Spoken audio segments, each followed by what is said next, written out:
Magandang gabi po sa inyo. Ako po si Elmera, isa po akong tubong Mindoro at nais ko pong ibahagi ang isang karanasan na hanggang ngayon ay kinikilabutan pa rin ako sa tuwing maaalala ko. Nangyari po ito taong 1997 sa isang maliit na baryo sa aming probinsya. Sa una akala namin ay isa lamang simpleng kwento ng isang dayo, pero kalaunan ay natuklasan naming may mas mabigat pa pala siyang dalang lihim. Noong taong iyon, abala ang buong baryo sa pagpapatayo ng ilang bahay na nasira ng bagyong dumaan. Isa ako sa mga nakikibahagi sa pagtulong, lalo na't karpentero din ang aking tiyuhin na si Tatay Ruben.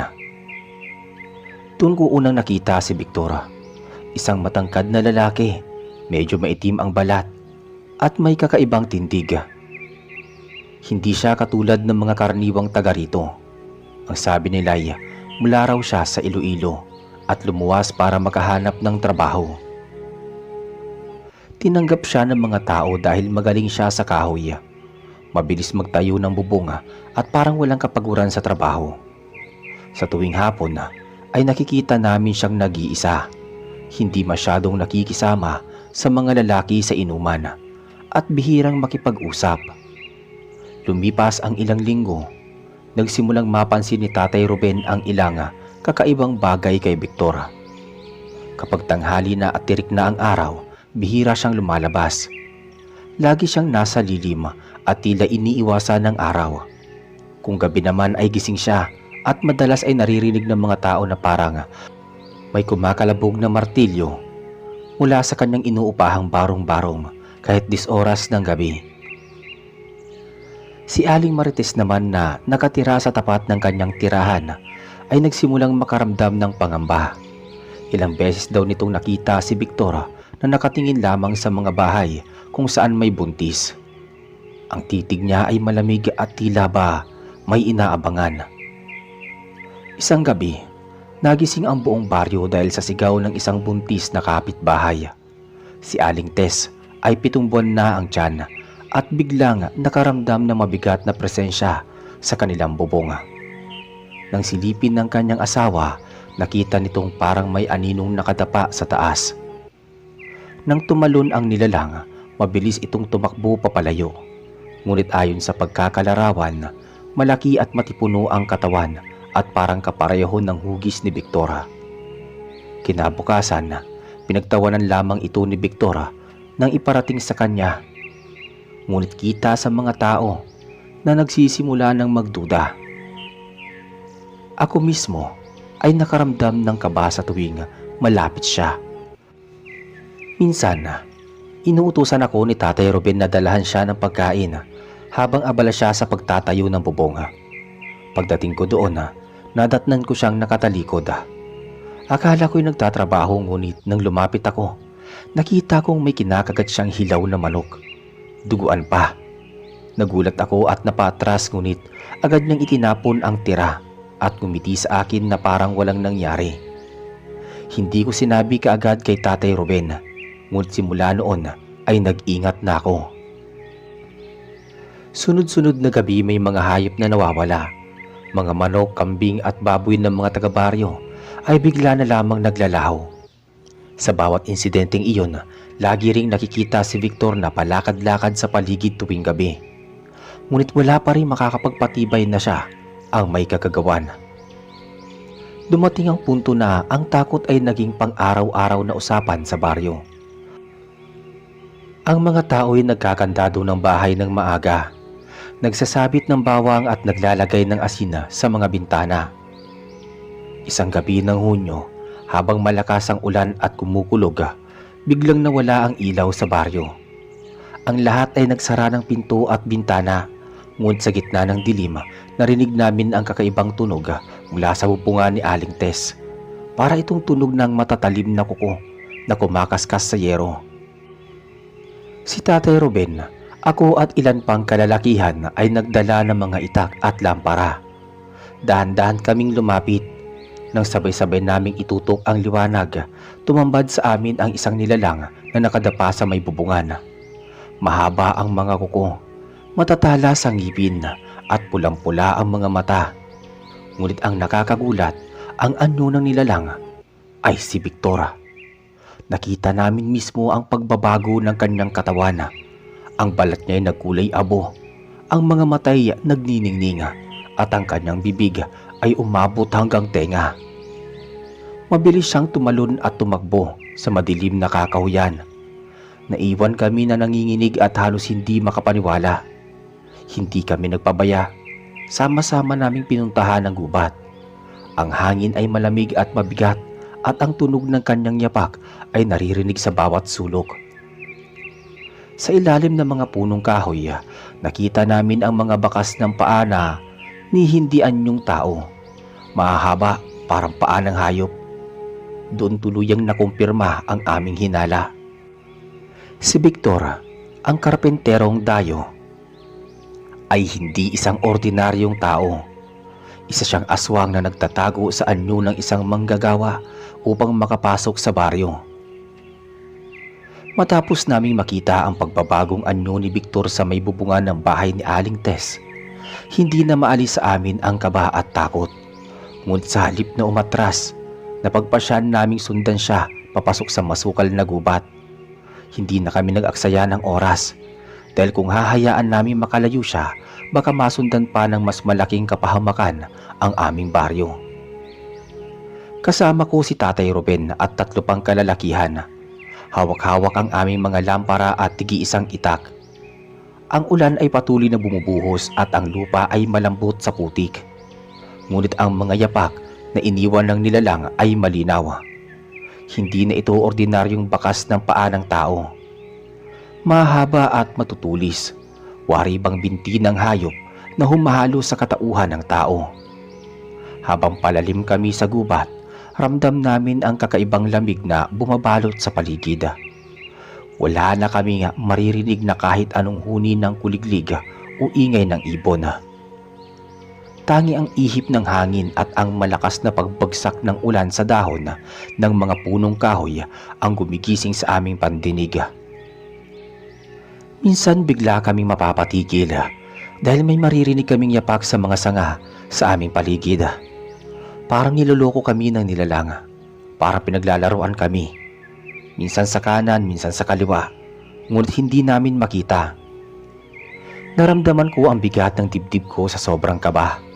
Hawak-hawak ko ang lampara, nanginginig ang aking mga kamay. Sa tuwing sisilip ako sa madilim na bahagi ng gubat, para bang may pares ng pulang mata na nagmamasida. Ngunit kapag tututukan na ng ilaw, biglang nawawala. Nang maramdaman naming sinusundan na kami, nagsimulang magdasal si Tatay Ruben habang mahigpit na nakahawak sa kanyang itak. Ang mga kasama naming lalaki ay halatang nanginginig na rin, ngunit wala kaming urungan. Kung babalik kami sa baryo nang walang ginawa, lalo lamang kaming mababalot ng takot. Sa gitna ng katahimikan, bigla naming naamoy ang isang malansang singaw. Hindi ito ordinaryong amoy ng basang lupa o hayop. Isa itong amoy ng dugo at nabubulok na karne. Alam naming malapit na siya. Mula sa taas ng puno, isang malakas na kalabog ang pumailan lang. Paglingon namin, nakita naming nakadungaw si Victor. Hindi na siya sa anyong tao ngunit isang nilalang na malahayop. Mahaba ang kanyang mga kuko. Ang kanyang balat ay kulay abo at ang kanyang mga mata ay nagliliyab sa pula. Ang ngipin niya ay mahaba, para bang pangil ng aso ngunit mas matulis. Bigla siyang tumalon sa puno at sa isang iglap ay bumagsak sa harap naming lahat. Ang lupa ay umuga at ang ilan sa amin ay napapatras. Si Tatay Ruben ang unang sumugod. Itinaas ang kanyang itak at buong lakas na inundayan ang nilalang. Ngunit mabilis si Victor. Para siyang anino na nakaiwas at tumama ang itak sa lupa. Kasunod noon ay ang mabilis na paggalaw ng nilalang. Inatake niya ang isa sa aming kasama. Kinayod ang kanyang balikat gamit ang matatilim na kuko. Rinig namin ang kanyang sigaw habang dumadaloy ang dugo mula sa sugat. Agad naming hinila palayo ang sugatan, ngunit halata naming halos mawalan siya ng malaya. Ako naman ay buong lakas na inundayan ng ilaw mula sa lampara sa mukha ng nilalang. Sa ilang saglit pa, para bang nasaktan siya at napatras. Doon ko napagtanto na hindi pala siya sanay sa direktang liwanag. Kaya't sabay-sabay naming itinapat ang mga ilawan sa kanya, dahilan upang sandaling umatras at magalit. Ngunit hindi nagtagal muling tumalon si Victora at nawala sa aming paningin. Narinig na lamang namin ang kanyang malalakas na yapak at halakhak na nagmumula sa iba't ibang direksyon ng gubat. Pinaglalaroan na naman niya kami. Nagpasya si Tatay Ruben na umatras muna at ibalik ang sugatang kasama sa baryo. Hindi raw tama na habulin pa namin siya sa gitna ng dilim at ulan. Ang sabi ni Tatay, kailangan naming maghanda ng husto kung nais talaga naming tapusin ang nilalang na yun. At iyon nga ang ginawa namin. Bumalik kami sa baryo, duguan at nanginginig. Dala ang sugatang kasama. Ngunit sa aming mga mata, malinaw na si Victor talaga ay isang aswang. Kinabukasan kumalat ang balita sa baryo. Ang mga tao ay natakot, ngunit hindi na rin sila nagulat dahil sa mga hayop na nawawala at sa mga buntis na laging nakakaramdam ng presensya sa gabi. Pinulong ni Kapitan ang lahat. Nagpasya sila nga maglagay ng bantay sa bawat kanto, maghanda ng bawang, asin at mga matatalas na armas.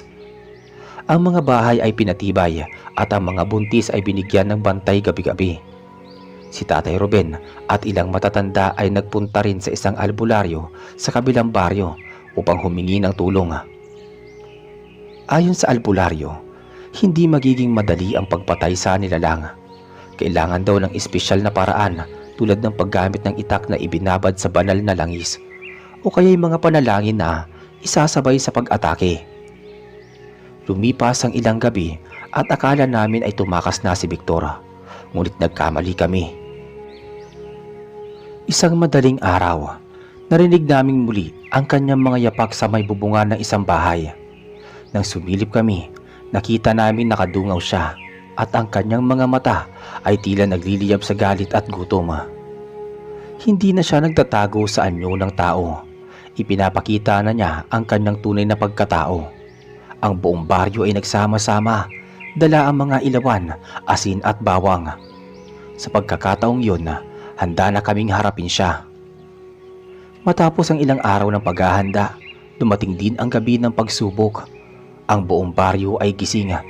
Nagbabantay at bawat isa ay may dalang asin, bawang at itak.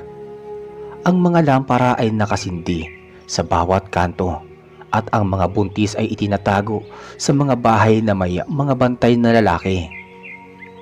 Nang sumapit ang hating gabi, bigla naming narinig ang kakaibang huni sa itaas ng mga puno. Isang malalim na tinig, may kasamang halakhak na kumikiliti sa aming pandinig. Lahat ng aso sa baryo ay sabay-sabay na nag-iingay at ang mga manok ay tila nagkakandara pa. Nang tumingala kami, nandoon si Victora, nakabitin sa may sanga, nakangisi at ang kanyang mga mata ay kumikislap sa pula. Hindi na siya nagtatago, harap-harapan niya nang ipinakita sa amin ang kanyang tunay na katauhan. Mabilis siyang bumagsak mula sa puno at sumugod sa isa sa mga bantay.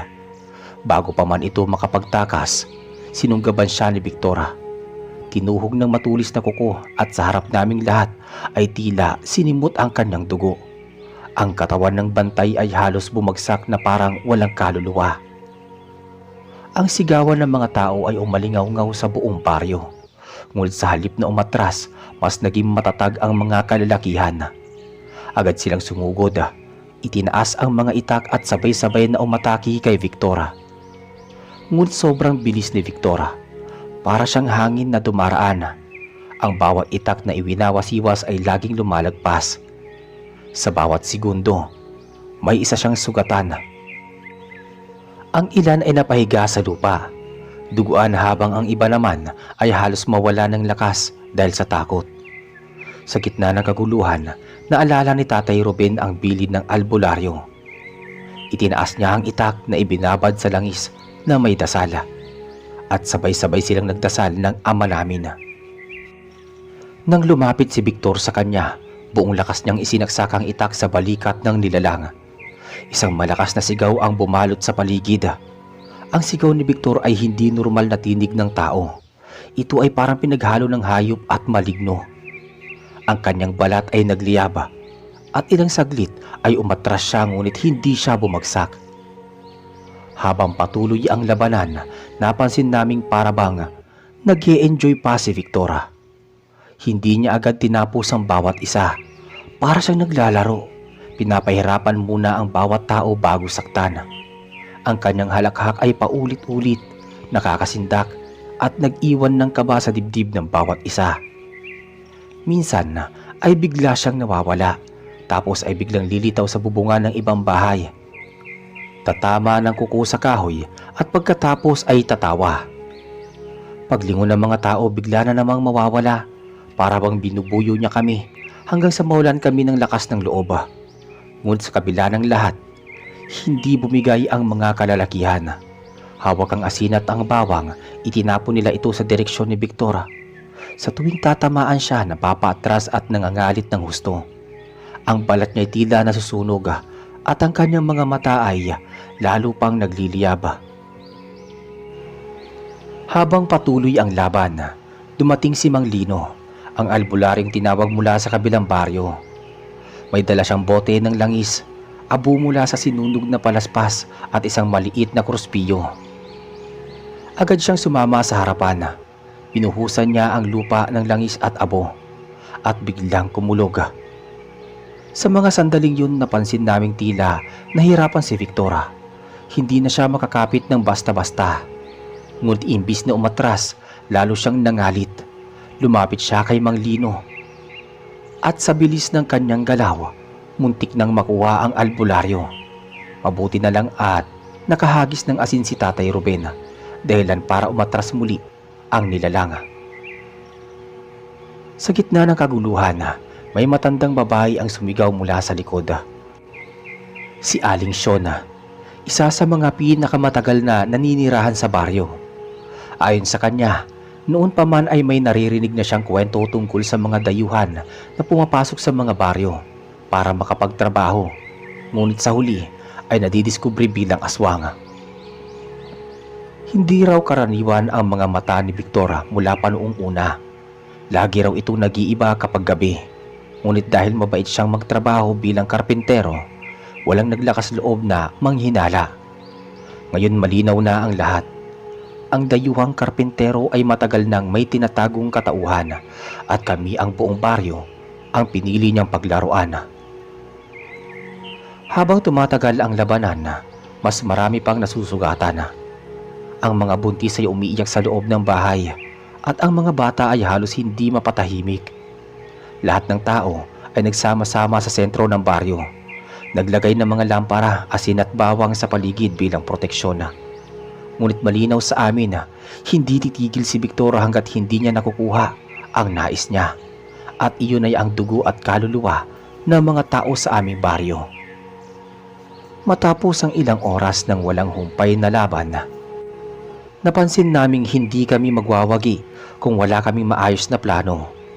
Lahat ay pagod, sugatan at ang ilan ay halos hindi na makatayo. Ngunit kahit ganon walang gustong sumuko. Nagtipon-tipon ang mga natitirang kalalakihan at nakinig sa utos ni Mang Lino. Ang albularyo, ang sabi niya, ang tanging paraan para mapahina at mapatigil si Victor ay ang pagsama-sama ng buong baryo sa isang ritual na pinagsasabay-sabay ang dasal, apoy, asin, at hindi ito madaling gawin, lalo na't patuloy ang pag-atake ng nilalang. Nagpasya si Tatay Ruben na magpanggap silang umatras. Kunwari ay iiwan nila ang gitna ng baryo para isipin ni Victor na sila ay tumakbo. Ngunit ang totoo, nakapwesto na ang lahat sa paligid. Nakahanda ang asin, bawang at mga boteng may langis na inihanda ni Mang Lino. Ang mga kababaihan naman ay binigyan ng gawain na maglatag ng apoy gamit ang mga tuyong kahoy at sabay-sabay na sisindihan. Kapag binigay na ang hudyat, ang apoy ang magsisilbing harang na hindi basta-basta matatalon ng nilalang. Nang akalain ni Victor na nagtakbuhan ang mga tao, bumaba siyang muli mula sa bubungan ng isang bahay. Ang kanyang tawa ay mas nakakasindak kaysa sa dati. Ang kanyang katawan ay puno ng sugat mula sa asin at itak. Ngunit tila lalo pa itong nagpalakas sa kanya. Lumakad siya sa gitna ng baryo, tila hinahanap kung saan nagtago ang mga tao. Nang makita niya ang ilang sugatan, agad niya itong sinugod. Ngunit bago pa man siya makalapit, biglang sumidhi ang apoy sa nakapalibot sa kanya. Nagulat siya at napatras. Ang kanyang mga mata ay nagdilim at isang malakas na sigaw ang kumawala mula sa kanyang bibig. Hindi niya inaasahan ang sabayang kilos ng buong baryo. Habang umiikot siya sa loob ng bilog ng apoy, sabay-sabay na itinapon ng mga kalalakihan ang asin at bawang. Ang mga sugat sa kanyang balat ay lalong lumalim at ang kanyang anyo ay unti-unting nagbabago. Ang dating mukhang tao ay naging mas halimaw. Humaba ang kanyang mga ngipin, ang kuko ay tila bakal at ang kanyang balat ay nagkulay abo. Ngunit sa kabila ng kanyang pagbabago, napansin naming humihina siya. Ang bawat dasal na binibigkas ni Mang Lino ay tila bumabaon sa kanya. Para siyang pinipiga ng hindi nakikitang puwersa. Hindi na nakatiis si Victor.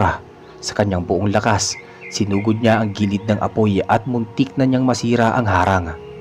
Ngunit sabay-sabay na dumagsa ang mga tao.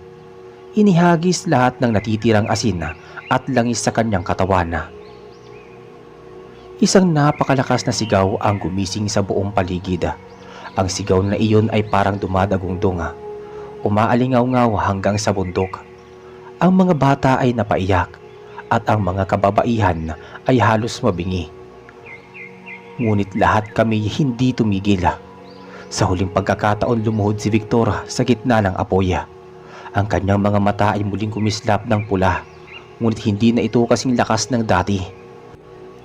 Bumagsak siya sa lupa, humihingal at unti-unting natutunaw ang kanyang balat. Amoy sunog na karni ang kumalat sa paligid. Ang kanyang katawan ay dahan-dahang naging abo. At bago tuluyang maglaho, narinig namin ang kanyang huling tinig. Isang halakhak na mahina ngunit nakakakilabot.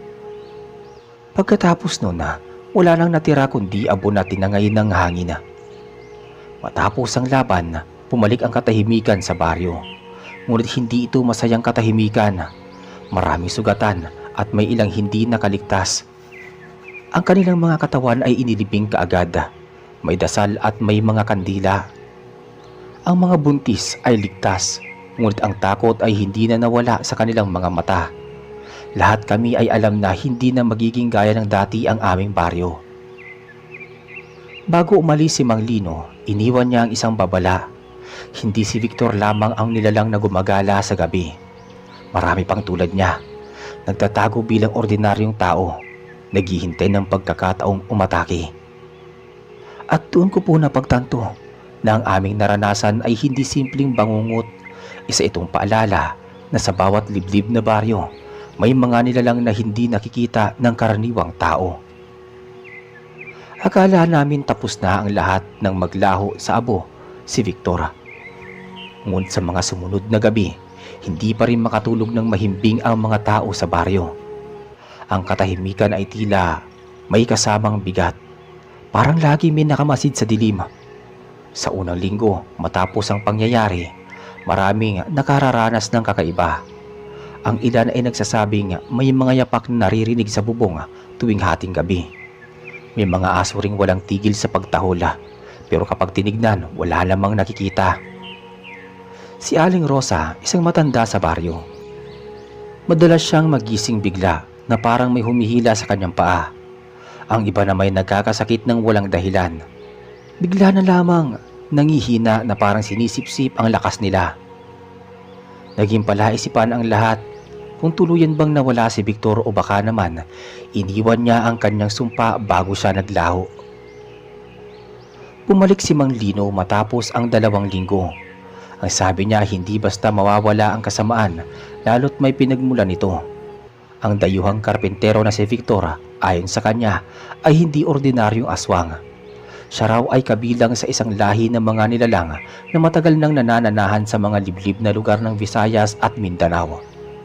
Hindi sila basta lumilitaw, pero kapag pinili nilang tumira sa isang baryo, ang mga susunod na henerasyon ay tiyak na maapektuhan. Nagpasya ang mga kalalakihan kasama si Tatay Ruben na siyasatin ang lumang barong-barong na tinutuluyan noon ni Victor. Doon daw kasi nagsimula ang lahat. Nang makarating sila, sinalubong sila ng amoy bulok at malamig na hangin. Kahit tirik ang araw, ang bahay ay halos gumuho na. Ngunit sa ilalim nito, nakahanap sila ng hukay na tinakpan ng mga kahoy. Binuksan nila ito at tumambad ang isang malaking lungga. Doon natagpuan ang iba't ibang bagay, tuyong balat ng hayop, mga garapon na may lamang dugo at ilang buto na parang sa tao. Isa itong patunay na matagal nang may ginagawang kasamaan si Victor bago pa siya tuluyang lumantad. Sa sulok ng lungga, may isang kahon na yari sa kahoy na matibay. Binuksan nila ito at nakita ang mga lumang papel at sulat na nakasulat sa lumang Tagalog at Bisaya. Ayon sa mga sulat, si Victor ay hindi tunay na karpintero. Isa siyang tagapasa ng isang sumpa mula sa kanyang lahi. Ang kanyang trabaho ay lumipat-lipat ng baryo, magpanggap na tao, at sa kaunti-unting papatayin o sisirain ang mga nakatira doon para mapanatili ang lakas ng kanilang angkan. Nakasaad din doon na kahit mamatay ang isa sa kanila, ay may posibilidad na muling mabuhay ito sa pamamagitan ng katawan ng iba, lalo na kung may iniwang binhi o dugo bago siya nawala. Nang mabasa iyon ng mga tao, muling bumalot ang takot. Ang ibig sabihin, maaaring hindi pa tapos ang lahat. Maaaring may isa pa sa baryo ang napili bilang sisidlan ng kasamaan ni Victor. Simula noon naging mapagmatsyag ang lahat. Bawat isa'y tinitignan kung may kakaibang kilos, kung sino ang biglang nagkakasakit o kung sino ang madalas na nawawala sa gabi. Ang mga buntis, bata ay binabantayan ng husto. Isang araw, napansin ni Aling Rosa ang batang si Mario, 7 taong gulang, anak ng isang magsasaka. Ang bata ay biglang nagkaroon ng kakaibang lakas. Hindi na siya madaling mapagod at minsan ay nahuhuli pang kumakain ng hilaw na manok. Ang kanyang mga mata ay parang may kakaibang ningning tuwing gabi. At minsan nahulog siya mula sa puno, imbis na masugatan, wala man lang galos ang kanyang katawan. Nagduda ang lahat, baka si Mario ang pinasok ng kaluluwa ni Victor. Nagpulong ang mga matatanda, hindi nila alam kung ano ang gagawin. Hindi naman kasalanan ng bata kung siya ang napili, ngunit alam din nila kapag hindi nila pinigilan ito, baka sa paglaki ni Mario ay maging mas mabagsik pa siya kaysa kay Victor. Si Mang Lino ang nagsabing may paraan, isang ritual na kaya magpataboy sa kaluluwa ng aswang mula sa katawan ng bata. Ngunit napakadelikado nito. Kapag nagkamali, maaaring mamatay si Mario o tuluyan siyang maging sisidlan ng nilalang. Naging usapan ng buong baryo ang tungkol kay Mario. Ang mga mata ng bata ay parang may lihim na apoy at ang kanyang kilos ay hindi na tulad ng dati. May mga gabi na naririnig siyang naglalakad sa bakuran. Nakatingin sa langit habang nakangisi na para bang may kinakausap na hindi nakikita. Si Mang Lino ang nanguna sa plano. Aniya, hindi na maaaring magtagal. Ang katawan ng bata ay unti-unti nang sinasakop ng kaluluwa ni Victor. Kung hindi agad kikilos, maaaring mawala na ang kaluluwa ni Mario at tuluyan ng maging kasangkapan ng aswang. Naghanda ang mga tao ng bawang, asin, langis na hinaluan ng dahon ng sabila at mga kandilang itim at puti. Dinala din nila ang isang lumang aklat na ginagamit ni Mang Lino sa kanyang mga orasyon. Ang ritual ay gagawin sa gitna ng lumang kapilya sa gilid ng baryo. Isang lugar na matagal nang hindi nagagamit, ngunit nananatiling matibay ang padera. Doon daw kasi malakas ang kapangyarihan laban sa mga masasamang espiritu. Dumating ang gabi at dinala si Mario sa loob ng kapilya. Nakapikit ang bata, ngunit nanginginig ang kanyang katawan. May mga pagkakataong bigla siyang sisigaw ng malakas na parang dalawang tinig ang sabay na lumalabas mula sa kanyang bibig. Isang boses ng bata at isang boses na paus-ang tunog at malalim. Maya-maya nag-umpisa na si Mang Lino sa pagbigkas ng orasyon habang ang mga kalalakihan ay nakapalibot na hawak ang mga kandila. Sa bawat salita ng albularyo, nanginginig ang hangin at tila may malamig na dampi na pumapasok sa loob ng kapilya. Biglang bumukas ang mga mata ni Mario. Namula ito at sa halip na takot, isang mapanuyang ngiti ang lumabas sa kanyang labi. Ang tinig ni Victor ang umalingaw-ngawa. Akala nyo ba? Tapos na ako. Hindi nyo ako kayang palayasin. Ang bata ay akin na. Bigla siyang nagpumiglas sa lakas na hindi pangkaraniwan na nakatapon siya ng dalawang matandang lalaking humahawak sa kanya. Umikot ang mga kandila at halos mabuwal ang mesa sa gitna. Pero agad na binuhusan ni Mang Lino ng langis ang kanyang mga kamay at pinisil ang noo ni Mario. Napapasigaw ang bata at lumalabas sa kanyang bibig ang itim na usok na animoy nabubulok na laman. Yun ang amoy nona. Ang ritual ay tumagal ng halos 3 oras. Paulit-ulit na sumisigaw si Mario. Minsan tinig ng isang bata, minsan tinig ng halimaw. Ang mga mata niya ay nag-iiba-iba ang kulay. Mula pula, nagiging dilaw, tapos ay nagiging itim na parang walang mata. Sa huling bahagi ng ritual, inutusan ni Mang Lino ang lahat na sabay-sabay na magdasal habang siya ay nagsusunog ng dahon ng sabila at bawang. Bigla na lamang nagliyab ang apoy ng kandila kahit walang hangin. Ang buong kapilya ay umalingaw-ngaw sa malakas na tinig ng halimaw na kasama sa katawan ni Mario. Hindi niyo ako mapipigil. Babalik ako. Babalik ako. Wika ng tinig. Ngunit sa huling bigkas ni Mang Lino ng kanyang orasyon, sabay na nagliyab ang lahat ng kandila sa paligid. Ang katawan ni Mario ay napahiga, nanginginig at mula sa kanyang bibig ay tuluyang lumabas ang makapal na usok na hugis tao. Mahaba, payat at may nakakatakot na muka. Ito ang anino ni Victora. Sumigaw ang lahat at sabay-sabay na itinapon ang asina at bawang sa nilalang. Nagliyab ito at sumabog. Sa huling pagkakataon narinig ang tinig ng dayuhang karpentero. At ang sabi niya, wala kayong alam. At tuluyan itong naglaho. Nang bumalik si Mario sa kanyang ulirat, pagod na pagod siya at umiiyak ng umiiyak sa dibdib ng kanyang ama. Wala na ang kakaibang nginig sa kanyang mga mata. Bumalik ang kanyang boses sa pagiging bata at wala na ang kakaibang lakas. Ngunit ang huling babala ni Victor ay nananatiling tanong sa isipan ng lahat. Sino kaya ang tinutukoy niya at bakit niya sinabi nga, wala kaming alam? Pagkatapos ng ritual, kahit nakahinga na ng maluwag ang lahat dahil ligtas na si Mario, hindi pa rin mawala ang kaba sa kanilang dibdib. Ang mga huling salita na iniwan ni Victor ay parang palaso na nakabaon sa kanilang mga isip at puso. Tahimik ang baryo kinabukasan. Hindi na tulad ng dati na may naririnig ng mga huni ng ibon o tilaok ng manok sa umaga. Sa halip tila may bigat sa paligid at kahit mga aso ay hindi tumatahol. Si Mang Lino ay halos hindi makakain. Tinitignan niya ang mga tao isa-isa na para bang sinusuri kung sino ang tinutukoy ni Victor. Ang albularyo ay may kutob na hindi basta pananakot ang mga salitang yun. Ilang araw ang lumipas. Nagsimulang magpakita ng kakaibang pangyayari sa baryo. May mga baboy na natagpuang wala ng laman ang loob. Para bang may sumipsip sa kanilang dugo.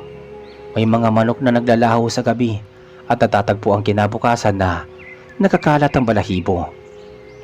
Ngunit higit sa lahat, may isang pamilya na nagsabi nga nakita nila ang isang anino na dumaan sa bubong ng kanilang bahay.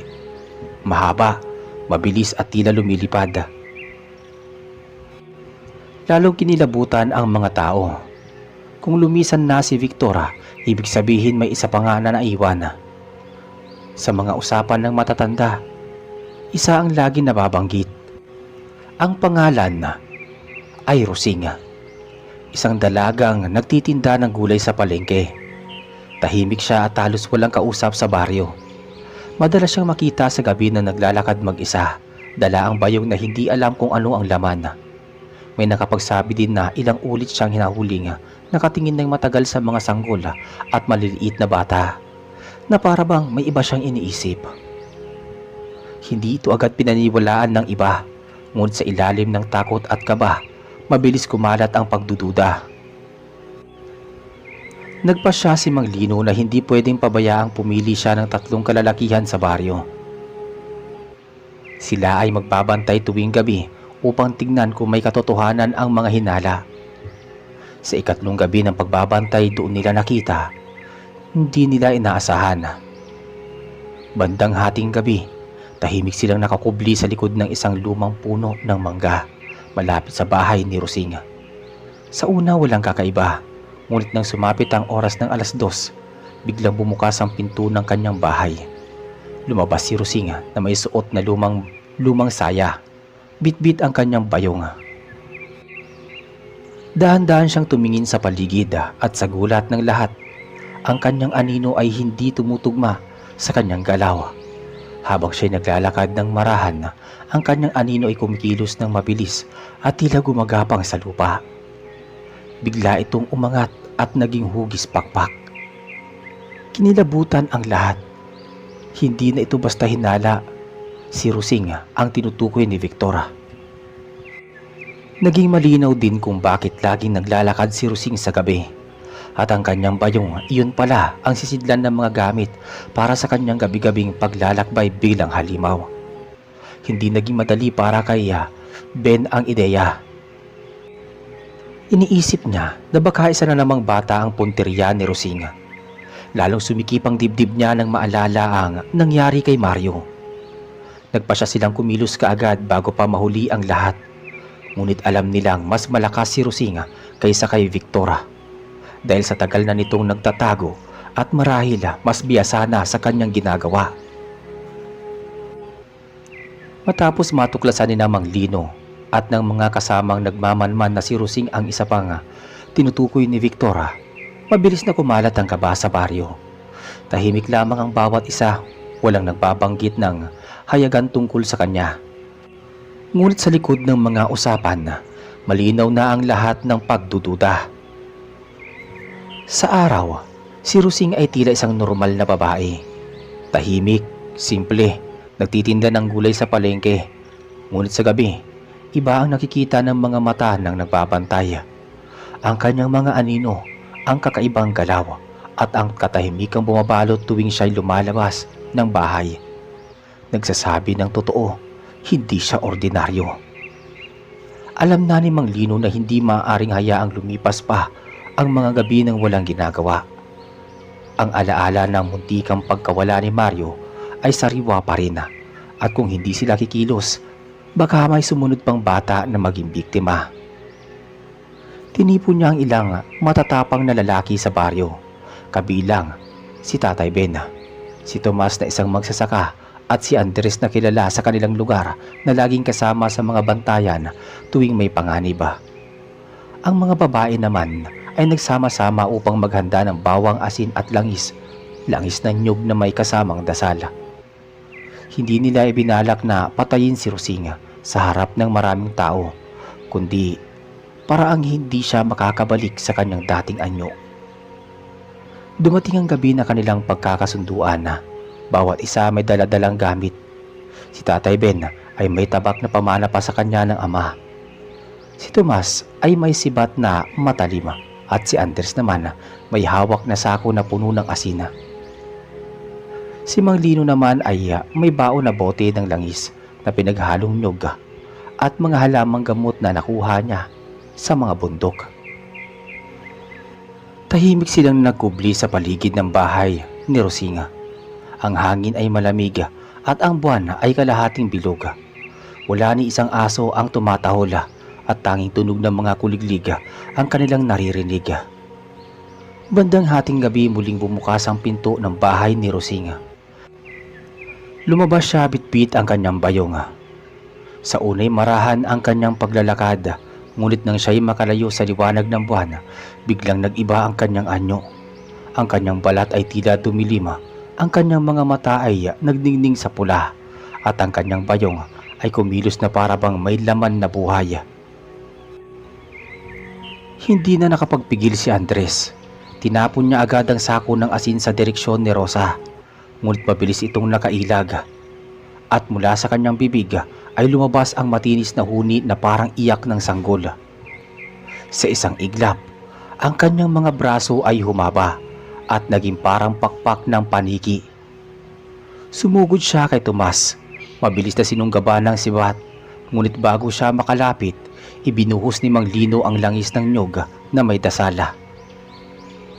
Tumama ito sa balat ni Rosinga at agad siyang napasigaw. Umalingaw-ngaw ang kanyang tinig sa buong baryo, dahilan upang magising ang mga tao. Naglabasan ng ilan ngunit hindi lumapit, bagkus ay nananatiling nakamasid mula sa kanilang mga bintana. Si Tatay Ben ay hindi na nag-aktubili. Hawak-hawak ang tabak. Sumugod siya at tinaga si Rosinga. Tumama ito sa kanyang balikat, ngunit sa halip na dugo ang lumabas, isang itim na likido ang lumabas. Bumagsak si Rosing sa lupa, ngunit agad ding bumangon at inilipad si Tatay Ben. Dali-daling itinapon ni Tomas ang sibat, tumama sa kanyang hita, at muli siyang napaluhod. Doon pinalibutan nila siya. Itinapon ni Andres ang natitirang asin at halos hindi na makagalaw ang halimaw sa sobrang sakit. Ngunit sa kabila ng lahat, ang kanyang lakas ay hindi basta-basta. Kumawala siya at mabilis na tumakbo patungo sa masukal na bahagi ng kagubatan. Hindi sila nag-atubili. Agad nilang sinundan si Rosing, dala ang kanilang mga sandata. Ang gubat ay madilima, ang tanging liwanag ng buwan ang kanilang gabay. Bawat yabag ay may tunog ng tuyong dahon at sanga na nadudurog. Naririnig nila ang kanyang ungol at huni na parang halong iyak at halakhak. Tila nilalait pa sila habang sila'y humahabol. Ngunit hindi sila umatras. Alam nila na iyon na ang pagkakataon upang tuluyang tapusin ang kanyang pamiminsala. Sa gitna ng kagubatan, natagpuan nila si Rosing na nakatayo sa ibabaw ng isang bato. Ang kanyang anyo ay hindi na tao. Ang kanyang buhok ay nagmistulang, mahabang hibla na gumagapang, at ang kanyang mga kuko ay tila pangil ng hayop. Doon sila nagtulong-tulong. Si Ben ay muling sumugod. Tinaga ang tabak sa kanyang dibdib. Si Tomas ay sinaksak siya ng sibat mula sa gilid. At si Mang Lino ay tinapon ang natitirang langis sa kanyang buong katawan. Nagliyab ang apoy mula sa langis at agad siyang napasigaw. Ang kanyang sigaw ay umabot sa buong baryo. Tila boses ng libu-libong halimaw na nagdurusa. Sa huli bumagsak siya sa lupa at ang kanyang katawan ay naging abo na tinangay ng hangin. Pagkatapos ng lahat, bumalik sila sa baryo na pagod ngunit magaan ang pakiramdam. Alam nilang tapos na ang pananakot ni Rosing, ngunit kasabay nito ay may takot pa rin sa kanilang puso.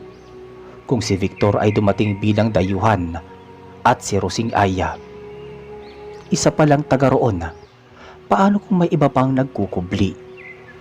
Tahimik ang baryo matapos ang nangyari kay Rosing. Ngunit ang katahimikan ay hindi kapayapaan, kundi tila bagyong naghihintay lamang ng muling pagsabog. Kahit natapos na ang gabi ng kanilang laban, dama pa rin ng lahat ang bigat na iniwan nito. Si Mang Lino ay hindi nakatulog. Sa kanyang isipan ay bumabalik ang mga tanong. Paano nakapasok ang ganoong uri ng halimaw sa kanilang baryo na hindi nila napapansin? At higit sa lahat, paano kung hindi lang sina Victor at Rosing ang naririto? Kinaumagahan muling tinipon ni Mang Lino ang matatapang na kalalakihan sa baryo.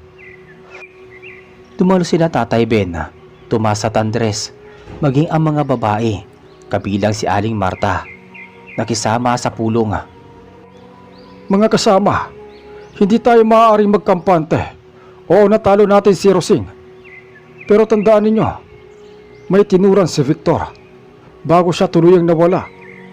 At sabi niya hindi siya nag-iisa. Nagbulungan ang mga tao. Ang ilan ay naniniwalang tapos na ang lahat, ngunit ang iba ay dama ang pangamba. Ilang araw ang lumipas. Dumating sa baryo ang isang estranghero. Siya'y isang lalaking nakasuot ng maruming Amerikana. May bitbit na sako na puno ng kung ano-anong halaman at buto. Nagpakilala siya bilang si Manuel. Isang mangangalakal ng mga halamang gamot mula sa kabilang bayan. Sa unang tingin normal siyang tao, matangkad, payat at tila mahinahon. Ngunit ang kanyang mata ay kakaiba. Malalim at laging tila may tinatago. Mga kababayan, ako ay may daladalang gamot na makakatulong laban sa sakit at masasamang espiritu. Subukan ninyo ang aking mga halaman. Tiyak na ligtas kayo. Wika ng dayo. Marami ang naakit, ngunit si Mang Lino ay nagduda. Hindi niya pinansin si Manuel bagkus ay tahimik lamang na nagmasida. Kinagabihan na habang nagbabantay si Tatay Ben malapit sa gubat, nakarinig siya ng kakaibang tunog. Isang huni ng kahawig ng tiktik, ngunit mas malalim at mas nakakapangilabot. Sinundan niya ang pinagmulan at nakita niya si Manuel na nakaluhod sa ilalim ng punong kahoy. Nakapalibot sa kanya ang ilang itim na ibon na tila nakikinig sa kanyang mga bulong. Mabilis siyang umalis. Hindi na malaya ni Manuel na may nakakita. Kinabukasan, agad niyang sinabi ito kay Mang Lino. Hindi ako maaaring magkamali. Si Manuel ay hindi karaniwang mangangalakal. May koneksyon siya sa mga halimaw. Sabi ni Tatay Ben. Mabigat ang loob ni Mang Lino ngunit alam niyang hindi sila dapat magpadalos-dalos. Kinakailangan nilang magplano gaya ng ginawa nila kay Rosing. Lumipas ang ilang gabi ng pagmamanman at tuluyang nakumpirma ang kanilang hinala. Si Manuel ay hindi lamang isang estranghero kundi isa ring kasapi ng mga halimaw na lumalaganap. Hindi siya tulad ni Victor na nagkukubli sa ilalim ng balat ng tao, kundi isang mambabarang, isang taong nakikipag-ugnayan sa mga espiritu at hayop ng dilim upang sakta ng iba. May mga bata sa baryo na biglang nagkasakit ng walang dahilan. Ang ilan ay nakitang may mga insekto sa kanilang higaan, at ang iba na may nagising na may mga pasa at sugat. Ang lahat ng ito ay tinuro kay Manuel. Isang gabi habang nakahiga ang karamihan, muling nagpakita si Manuel sa gitna ng baryo.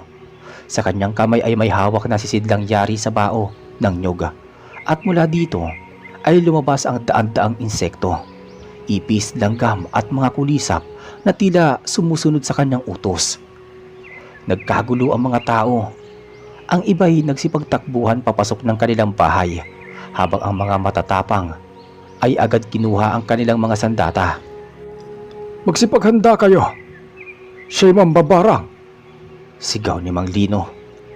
Agad nilang tinaboy ang mga insekto gamit ang apoy at usok mula sa tuyong dahon ng bayabas at pati ng kawayan. Ngunit si Manuel ay tumatawa lamang, tila natutuwa sa kanilang pagkakabalisa. Hindi nagpatinag si Tatay Ben na tumas. Mabilis nilang sinugod si Manuel. Si Tatay Ben ay may hawak pa rin ng tabak na kanyang ginamit kay Rosing, habang si Tomas ay may dalang sibat. Ngunit bago pa sila makalapit, kumilos muli ang mga insekto, bumalot sa kanilang katawan at muntik na silang bumagsak. Doon pumasok si Andres. May dalang maraming asina.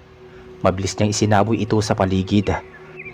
Napasigaw si Manuel at ang mga insekto ay nagsipulasan. Sa pagkakataong yun, sumugod si Mang Lino at ibinuhos ang langis na may dasal sa katawan ni Manuel. Nagsumiksik ang mambabarang ngunit bago pa siya tuluyang mahuli, bigla siyang naglaho na parang usok na tinangay ng hangin.